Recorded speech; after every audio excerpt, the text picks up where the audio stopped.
Hi friends, कसे आहात सगळे? मी आहे जयश्री आणि माझ्या एक्झामच्या यूट्यूब चॅनलवर तुमचं पुन्हा एकदा खूप खूप मनापासून स्वागत. तर फ्रेंड्स, आज आपण 18 नोव्हेंबर 2024च्या काही चालू घडामोडी पाहणार आहोत. त्याआधी जर चॅनलवर नवीन असाल आणि चॅनलला सबस्क्राईब केलं नसेल तर माझ्या एक्झामच्या यूट्यूब चॅनलला नक्की सबस्क्राईब करा. चला तर मग वळूयात आपल्या पहिल्या प्रश्नाकडे. तर प्रश्न आहे, जगात कोणत्या शहरात पहिल्या एअर टॅक्सी स्टेशनची सुरुवात करण्यात आलेली आहे? तर उत्तर आहे दुबई.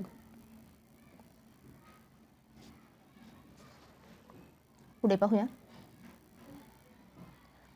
केंद्रीय गृह मंत्रालयाने कोणत्या केंद्रीय सुरक्षा बलाच्या पहिल्या महिला बटालियनला मंजुरी दिलेली आहे? उत्तर आहे CISF.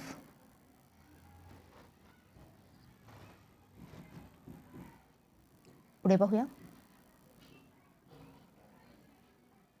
तर मणिपूरमध्ये पुन्हा अफस्पा लागू. तर वाढत्या हिंसाचारानंतर तर केंद्र सरकारचा निर्णय आहे. तर 6 जिल्ह्यांमध्ये 31 मार्च 2025 पर्यंत प्रभावी राहणार आहे.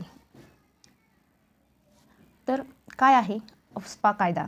तर अफस्पा कायदा काय आहे? तर 11 सप्टेंबर 1958 रोजी हा कायदा मंजूर झाला होता. हा कायदा लागू झाल्यानंतर लष्कर तसे निमलष्कर दल या भागात कधीही कोणालाही चौकशीसाठी अटक करू शकतात. तसेच कोणत्याही अटक वॉरंटशिवाय अटक करण्याचा अधिकार सुरक्षा दलांना या कायद्याद्वारे मिळतो.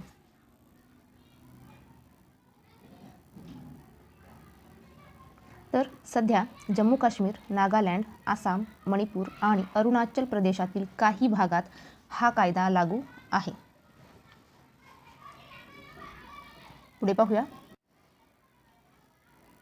इंडोनेशिया आणि ऑस्ट्रेलियाने आयोजित केलेल्या संयुक्त लष्करी सरावाचे नाव केरिस वुमेरा 2024 आहे.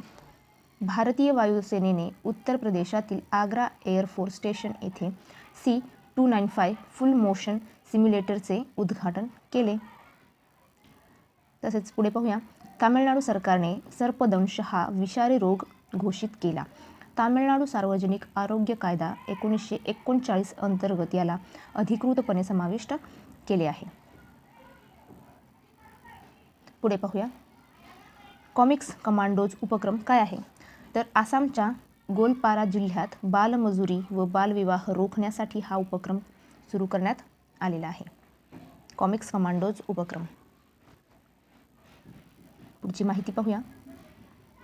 तर 29वी संयुक्त राष्ट्राची हवामान बदल परिषद म्हणजे COP29 2024.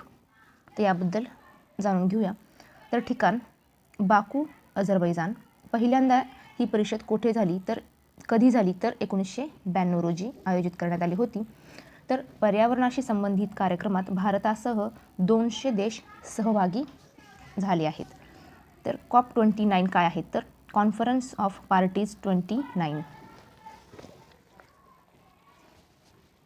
पुढे पाहूया. पुढची माहिती पाहूया. तर पंतप्रधान मोदी यांना डॉमिनिकचा सन्मान. तर करोना काळात भारताने केलेल्या मदतीच्या पार्श्वभूमीवर हा पुरस्कार दिला. अध्यक्ष सिल्व्हानी बर्टन यांच्या हस्ते हा पुरस्कार दिला जाणार आहे. तसेच मोदींना गयाना येथे इंडिया कॉरिकॉम परिषदेत पुरस्कार दिला जाणार आहे. तर कालावधी आहे 19 नोव्हेंबर ते 29 नोव्हेंबर या दरम्यान. तर रूझवेल्ट स्केरिथ हे डॉमिनिकाचे पंतप्रधान आहेत. तर फ्रेंड्स, तुम्हाला हा आजचा व्हिडिओ कसा वाटला नक्की कमेंट करून कळवा. व्हिडिओ आवडला असेल तर व्हिडिओला लाईक करा, शेअर करा आणि चॅनलवर नवीन असेल आणि चॅनल सबस्क्राईब केलं नसेल तर महा एक्झामच्या यूट्यूब चॅनलला नक्की सबस्क्राईब करा. चला तर फ्रेंड्स, थांबूया इथेच. भेटूया पुढच्या व्हिडिओमध्ये. जय हिंद.